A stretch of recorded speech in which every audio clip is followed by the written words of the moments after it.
Hello friends, welcome back to our current affair session. तो आज का जो सेशन है इसके बारे में हम जानेंगे 200 वर्षों में कला परिवर्तन। ठीक है, तो ये 200 वर्ष है कौन, तो 1600 से लेके 1800 के बीच में जो मुग़ल का ये जो 1600 से पहले का जो था वो हमारा मुग़ल काल का था, और ये जो 1800 के बीच में था मुग़ल काल बनाम ईस्ट इंडिया कंपनी कला। तो आज हम जानेंगे इसी टॉपिक के बारे में, और यही हमारा करंट अफेयर सेशन के टॉपिक है। इसके बारे में हम जानेंगे क्योंकि हम सब जानते हैं कि मुग़ल काल के अंतर्गत भी हमारे भारत के अंतर्गत बहुत सारे चित्रकला का, इमारतों का, इन सब चीज़ों का बहुत ही ज़्यादा विकास हुआ। और इसका जानेंगे हम ईस्ट इंडिया कंपनी और जो है मुग़ल काल के बीच में क्या क्या विचार परंपराएं हुई इसके बारे में। तो इसकी भूमिका जो भारत में दो महान कलात्मक परंपराएं, मुग़ल दरबारी कला और अंग्रेज़ों द्वारा प्रायोजित कंपनी की कला। एक तो है जो मुग़ल दरबार की जो कला है उसके बारे में हम जानेंगे इसमें, और दूसरा जानेंगे अंग्रेज़ों के जो द्वार में जो कला थी उसके बारे में। अब इसके प्रमुख परिवर्तन इसमें क्या क्या आएंगे, तो संरक्षण के आएंगे, विषय, शैली, तकनीकी और उद्देश्य, ये सारी चीज़ें क्या है इस मैप से हम इसमें देखने का ट्राई करेंगे। ब्रिटिश इंडिया उस वक्त कैसा था, किस टाइप का था, उस टाइप का हम इससे देख रहे हैं। इसमें हम देख रहे हैं मुग़ल काल के तौर पे ये कैसा था, जैसा कि आप देख रहे हैं ग्रोथ ऑफ मुग़ल एम्पायर 1526 से 1707। ये जो दौर है वो बाबर से लेके औरंगजेब तक के दौर के बारे में बताया गया है। यहीं तक मुग़ल काल का जो कला का था वो विकास था, इसके बारे में हम जानेंगे। अब संरक्षण और उद्देश्य मुग़ल कला, सबसे पहले हम जानेंगे मुग़ल कला के बारे में। संरक्षण, मुग़ल सम्राटों द्वारा दरबारी कलाकारों को प्रायोजित किया जाता था, जैसे कि अकबर, जहांगीर और शाहजहां, ये तीनों विशेष है। इनके शासनकाल में इसका विकास बहुत ज़्यादा हुआ। और इसके अलावा जो थे सम्राट कलाओं में बहुत ज़्यादा रुचि लेते थे, और चित्रकारों को शाही कार्यशालाओं में भी नियुक्त किया जाता था उस टाइम, जिसका उद्देश्य था क्योंकि उस टाइम इस तरीके से फ़ोटोग्राफ़ी या फिर क्या कहते हैं कैमरे वगैरह का तो कोई नामो निशान नहीं था, तो फिर चित्रकला के द्वारा ही वो अपनी निशानी रखते थे ताकि जो उनके वंशज हो, उनकी आने वाली पीढ़ी इनको देखे। और इसके अलावा इसके अलावा ये भी था कि वो अपनी शक्ति और वैभव को भी दिखाना चाहते हैं। और इसके अलावा वो धार्मिक ग्रंथों और ऐतिहासिक घटनाएं, क्योंकि इंटरनेट का तो माध्यम था नहीं, तो इन्हें लिख कर रखा जाता और सहेजा जाता था। साहित्य, काव्य और कहानी को चित्र के रूप में दर्शाना, जैसे कि अकबरनामा, बाबरनामा, जहांगीर, हुमायूं नामा, ये सारी चीज़ें उस वक्त थी। तो अब हम जानेंगे मुग़ल काल में इसका विकास। तो भारत में मुग़ल चित्रकला 16वीं से 18वीं शताब्दी के बीच की अवधि थी। यह वह समय था जब मुग़ल भारत के सबसे बड़े हिस्से पर शासन करते थे, और मुग़ल काल में चित्रकला का जो विकास था वो अकबर, जहांगीर और शाहजहां के शासनकाल में हुआ था। और ये जो चित्रकला थी ये फारसी भारतीय शैली के मिश्रण के साथ सांस्कृतिक पहलुओं का भी संयोजन था। इसमें फारसी भी थी और साथ में साथ भारतीय शैली भी थी। भारतीय शैली के अंतर्गत जो भारतीय के ऐतिहासिक धर्म ग्रंथ है, जैसे कि रामायण, महाभारत, इनसे भी कुछ चीज़ें इसमें ली गई थी। तो अब हम स्टार्ट करेंगे। सबसे पहले अगर हम देखें ये चित्रकलाएँ हैं जो कुछ मुग़ल काल की है, मुग़ल काल की चित्रकला। अब भारत में मुग़ल काल का जो चित्रकला का जो शासन था ना, वो हुमायूं के दौर में था। जब वो वहाँ से क्या कहते हैं निर्वासन के बाद जब वो भारत लौटा, तो दो फारसी स्थानीय कला थे ना, उन्हें इसने दर्ज किया। और कला की जो मुग़ल शैली थी ना, वो सबसे पूर्व की जो थी वो ततीनामा पेंटिंग है। ततीनामा पेंटिंग जो है मुग़ल शैली की सबसे पूर्व उदाहरण, मतलब बहुत पहले का उदाहरण है। और टेल्स ऑफ अ पैरेट जो वर्तमान कला के क्विल्ट संग्रहालय में है, ये जो अभी ये टेल्स ऑफ पैरेट नाम का जो है ना, ये जो कला है अभी भी क्विल्ट संग्रहालय में है। और एक और मुग़ल पेंटिंग जो है prince of the house of Timur, जिसे कहा जाता है, यह शुरुआती मुग़ल चित्रकलाओं में से एक है, जिसे कई बार बनाया जा चुका है, इसे कई बार भी बनाया जा चुका है। तो आगे हम देखें तो मुग़ल चित्रकला के विषय में क्या क्या थे। तो इनके विषय में जो थी वो अदालत, वो अपने जीवन से जो उनकी जो जीवन की जो घटनाएं थी वो इनसे जुड़ी हुई चीज़ों को इसमें दर्शाते थे, जैसे कि दृश्य, अदालत, जीवन घटनाएं, इसके साथ ही अंतर्गत प्रेमियों का चित्र, ये सारी चीज़ें वो दर्शाते थे। इसके अलावा लड़ाई, पौराणिक कथाओं, शिफा दृश्य, वन्यजीव, शाही जीवन, ये सारी चीज़ों को भी इसके अंतर्गत दर्शाया जाता था। पौराणिक कथाओं या फिर वो अपने पूर्वजों की कथाओं को भी इसके अंतर्गत चित्रकला के अंतर्गत दर्शाते थे। अब इसके लिए चित्रकला का विकास देखेंगे, क्योंकि इसके जो मुग़ल वंश की जो स्थापना वो बाबर से हुई थी।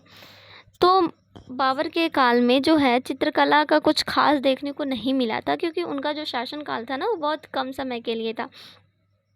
वो बहुत कम के समय के लिए उन्होंने, बाबर ने 1526 में से क्या कहते हैं वो जो स्टार्ट होता है। उसके अलावा उन्होंने बिहजाद, बाबर के समय जो थे वो बिहजाद एक कलाकार थे जो बाबर के समय थे, जिन्हें पूर्व का राफेल भी कहा जाता था। इसके अलावा तैमूर चित्रकला शैली उस वक्त जो है वो चरमोत्कर्ष पे थी, क्योंकि ये जो है तैमूर वंश के थे। उस वक्त ये जो शैली थी वो बहुत ज़्यादा ही विकसित थी। अब हम देखते हैं हुमायूं काल में मुग़ल चित्रकला। तो अब हम देखने का देखें तो ये जो है हुमायूं के काल में जो चित्रकला है उस समय इसका विकास कुछ हुआ था, ज़्यादा तो नहीं हो पाया था। इसका जो विकास है हुमायूं के काल में अगर हम देखने का प्रयास करेंगे तो हुमायूं जब ये जो निर्वासन के बाद लौटा था ना, निर्वासन के दौरान मुग़ल हुमायूं ने अफ़गानिस्तान में अपने निर्वासन के दौरान जो है फ़ारस में इस चित्रकला की नींव रखी थी, क्योंकि जो बाबर थे उन्होंने 1526 में मुग़ल काल की स्थापना की थी, वो भी भारत में। और वो कुछ ही समय के बाद निर्वासित हो गए थे, वो मतलब कि मर गए थे, जिसके बाद हुमायूं ने इन पर शासन किया था। तो हुमायूं के शासन में जो थे, जब हुमायूं अफ़गानों ने उस पर आक्रमण उनसे गद्दी छीन ली थी, उस वक्त वो निर्वासन के दौरान उन्होंने मुग़ल चित्रकला की नींव रखी थी। और फ़ारस में हुमायूं की मुलाकात मीर सैयद, ये जो है वो जो मीर सैयद और ख्वाजा अब्दुस्मद से हुई थी, जिन्होंने मुग़ल चित्रकला का शुभारंभ किया था। ये दोनों जो थे वो चित्रकार थे। उसके बाद मीर सैयद अली हेरात के प्रसिद्ध चित्रकार बिहजाद जो बाबर के समय थे, उनके समय के जो थे उनके शिष्य थे। और मीर सैयद ने जी ये जो कतिया तैयार किया था, जो कुछ जहांगीर द्वारा तैयार किए गए गुलशन चित्रावली में संकलित है। अब हुमायूं ने इन दोनों को दास्ता अमर हफीजा नाम की चित्रकारी सौंपा था, जो ये कोई कार्य सौंपे थे। और हफजनामा मुग़ल चित्रशाला की प्रथम क्रांति है, ठीक है। यह पैगंबर के चाचा अमीर हकजा के वीरतापूर्ण कारनामों का चित्रणीय संग्रहालय है। तो इन्होंने, जैसा कि मैंने बताया, अपने धर्म ग्रंथ से जुड़ी हुई चीज़ों को बनाने के लिए दिए थे, जिसमें 1200 चित्रों का संग्रहालय है, ठीक है। अब इसमें एक और चीज़ हमें देखते हैं, मल्ला अलाउद्दीन कजविनी ने अपने नई ग्रंथ नफ़ाइसुल मासिरे में हफजनामा को हुमायूं के मस्तिष्क की उपज बताया था। हफजनामा को बताया था कि ये जो है ना, ये हुमायूं के मस्तिष्क की उपज है, ऐसा कुछ नहीं है। अब देखें तो ये कुछ चीज़ें हैं जो हुमायूं के शासनकाल के दौरान है। सबसे मेन जो विकास होता है ना, वो चित्रकला का अकबर के काल में होता है। अकबर के काल में क्या विकास होता है, तो इसके बारे में अगर हम देखने का प्रयास करेंगे तो अकबर के समय चित्रकार थे उस वक्त कौन कौन थे? मीर सैयद अली, दसवंत, वशावन, ख्वाजा अब्दुस्मद, मुकुंद आदि। ये आईने अकबरी में कुल 17 चित्रकारों का उल्लेख है। आईने अकबरी एक अकबर की कहानी है जिसमें बताया जाता है, तो इसके अंतर्गत ये लिखा गया। अभी इसके अलावा मुग़ल काल में अकबर के शासन में इसका शासनकाल में बड़े पैमाने पर अनुभव किया गया, चूँकि अकबर महाकाव्यों और कथाओं में विशेष रुचि लेते थे, इसलिए उनके शासन के काल में महाभारत, रामायण, इन सब चीज़ों के बारे में बहुत ही ज़्यादा बताया गया। अब अकबर के द्वारा सबसे प्रारंभिक जो पेंटिंग योजना थी वो तूतीनामा इसमें सबसे महत्वपूर्ण थी। इसमें यह 52 भागों में विभाजित है। अकबर की पेंटिंग को 52 विभागों में विभाजित किया गया था, ठीक है। इसके अलावा अगर हम देखने का प्रयास करें तो दसवंत के द्वारा तैयार किया गया रजनामा पांडुलिपि, ठीक है, पांडुलिपि में मिलते हैं। अब अब्दुस्मद राजदरबारी के जो पुत्र थे मोहम्मद शरीफ ने राजनामा के चित्रण का कार्य पर्यवेक्षण किया। तो ये सारी चीज़ें हमें देखने को मिलती हैं।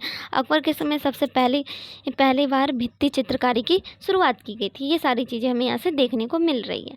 अब इसके अलावा देखें तो अकबर काल में कुछ मुगल चित्रकला, तो इसमें जो है अकबर के काल में पुर्तगाली पादरियों के द्वारा राज दरबार में ये चित्रकलाओं का आरंभ किया गया। इसके हमें ये भी देखने को मिला, अकबर ने अपनी शैली के अलावा भी यूरोपीय शैली को भी बहुत अच्छे से नकाशा हुआ विशेष शैली अपनाई, जिसमें चित्र को करीब और दूर से स्पष्ट बोध किया जा सकता है। अकबर ने दसवंत साम्राज्य को अग्रणी कलाकार घोषित किया था। उसमें जो एक दसवंत साम्राज्य था ना, उसे उसने अग्रणी कलाकार घोषित किया था। अकबर कालीन चित्रकला में नीला, पीला, हरा, गुलाबी, सिंदूरी इन सारे रंगों का इस्तेमाल होता था और सुनहरे रंगों की प्रचुरता थी। इस काल में जो है राजपूती चित्रकला को भी बहुत अच्छे से दिखाया गया। ये अकबर के इस टाइम की जो कुछ चित्रकलाएं हैं आप देख सकते हैं। यहाँ पे सबसे पहले अकबर एवं मरियम उर्फ जवानी, इसके अलावा ये जो है पुरानी कथाओं से ज़्यादा मानते थे, तो राधा कृष्ण की फ़ोटो भी हमें देखने को मिल रही है। इसके अलावा भी बहुत सारी चित्रकलाएं। अब हम देखते हैं जहांगीर। ये जो कहते हैं ना, ये जो चित्रकला के इतिहास में स्वर्णिम युग जो है वो जहांगीर के काल में था। ये स्वर्ण युग माना जाता था जहांगीर के काल में।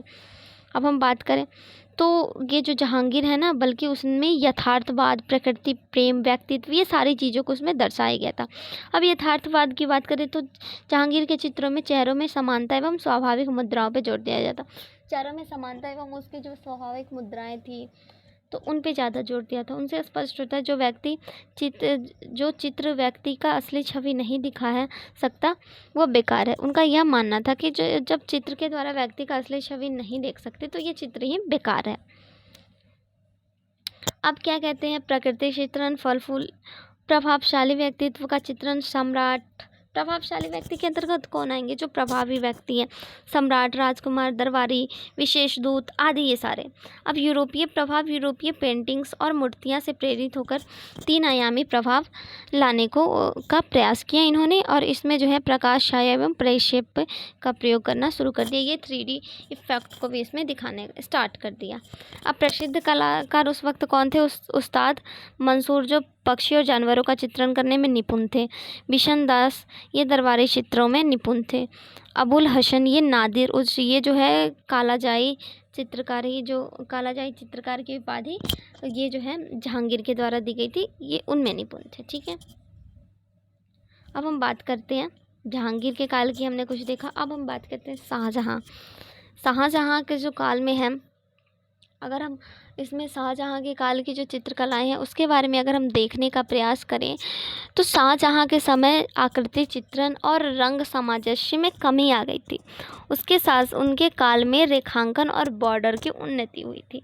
इनके काल में जो है ना वो आकृति चित्रण एवं रंग सामंजस्य इन सब में कमी आई थी। शाहजहाँ देवी प्रतीकों वाली अपनी तस्वीरों बनाने के शौक था, उसके पीछे रोशनी का गोला था। इनके प्रमुख चित्रकार जो इनके अंतर्गत आते थे वो आते थे अनूप, मीरा इसके अंतर्गत आते थे। इसमें विशन दास, अनूप, मीरा हासिम, मोहम्मद फ़कीरुल्लाह, हुनर, मोहम्मद नादिर, ये सारे इसके अंतर्गत आते थे। इसके अलावा जो थे इनकी सजावट शैली जो थी, चित्र में कपड़े, आभूषण, पर्दे इत्यादि को सूक्ष्म एवं बारीकी से अलंकृत करना, जो देखने में बहुत ज़्यादा भव्य। वास्तु चित्र एवं स्थापत्य चित्र का, अब शाहजहाँ स्थापत्य प्रेमी था। जैसे ताजमहल, इस क्षेत्र में इमारतें, मेहराब, स्तंभ, भवन, ये सारी चीज़ों को दिखाया जाता। आगरा का किला, दिल्ली का किला, ताजमहल जैसी संरचनाएं इसमें प्रमुख हैं।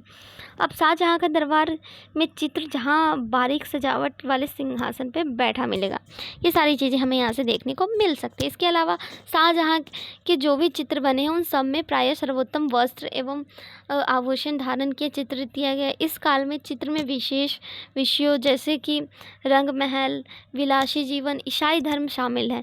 स्याह कमल चित्र बनाने के लिए कागज में फिटकिरी, सरेस आदि के मिश्रण से तैयार किया जाता था।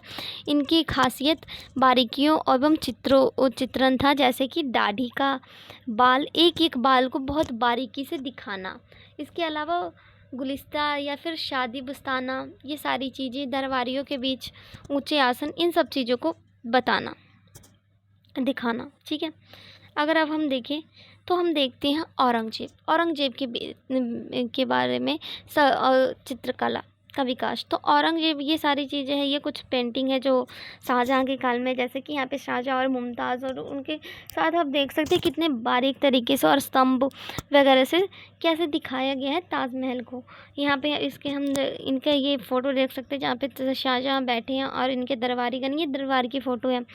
अब औरंगज़ेब के काल में जो है ना कला का, मुग़ल चित्रकला का पतन हो गया, क्योंकि औरंगज़ेब ने चित्रकला को इस्लाम के विरुद्ध मानकर इसे बंद करवा दिया। ठीक है, उनका मानना था कि उनके शासनकाल में अंतिम वर्ष में चित्रकारी में कुछ रुचि ली, जिसके परिणाम स्वरूप कुछ लघु चित्र शिकार खेलते हुए आदि कुछ देखने को मिला और इन्होंने बंद करवा दिया। इसके अलावा औरंगज़ेब के बाद चित्रकार अन्यत्र जाकर बस गए, क्योंकि उन्होंने माना कि इस्लाम धर्म में ये सही नहीं, इसलिए उन्होंने बंद करवा दिया। अब मनुची ने लिखा है, औरंगज़ेब की आज्ञा से अकबर के मकबरे वाले चित्रों को चूने से पोत दिया गया था और उनके मकबरे पे जो अकबर के जो बादशाह अकबर के जो मकबरे थे उन पे जो चित्र थे उन्हें भी पोत दिया गया। अब मुग़ल चित्रकला की विशेषताएं क्या है, मुग़ल शैली, विषय एवं दरबारों के शौकीन था, ये सारी चीज़ों के बारे में हमने देख लिया है। अब ईस्ट इंडिया कंपनी का देखें तो ये जो है ना ब्रिटिश अधिकारी, व्यापारी, वैज्ञानिक भारतीय कलाकारों के व्यक्तिगत रूप से कमीशन देते हैं। कला दरबार के बजाय ये औपनिवेशिक समाज को तैयार किया जाता है। यहाँ पे कला का उतना विकास हम नहीं देख सकते। उस समय एक ही कवि हम चित्रकार देखने को मिलता है, राजा रवि वर्मा। इसके अलावा इनका उद्देश्य जो है भारत के लोगों, पशु पक्षियों, पौधों, रीति रिवाजों, दस्तावेज को बनाना और ब्रिटिश के लिए भारत लोगों को समझने एवं संग्रहालय पुस्तकों का चित्र बनाना, जैसे फ्रेजर, एल्बम, वारेन हेस्टिंग, ये सारे चित्रकार उस वक्त थे। अब हम इनका निष्कर्ष, ये कुछ ब्रिटिश कालीन चित्रकला है, आप दे सकते हैं। अब हम निष्कर्ष देखें तो जहाँ मुग़ल चित्रकला शाही संस्कृति का प्रतिनिधित्व करती है, वहाँ कंपनी कला उपनिवेश को जानने एवं वर्गीकृत करने की मानसिकता को दर्शाता है। यह अंतर भारत के में सत्ता संरक्षक एवं दृष्टिकोण से परिवर्तन का परिणाम प्रमाण है। ठीक है, इसी के साथ हमारा ये सेशन जो है वो समाप्त होता है और आज के सेशन के लिए इतना ही। Thank you. आएंगे हम फिर नेक्स्ट वीडियो में, नेक्स्ट सेशन में, नेक्स्ट वीडियो के साथ।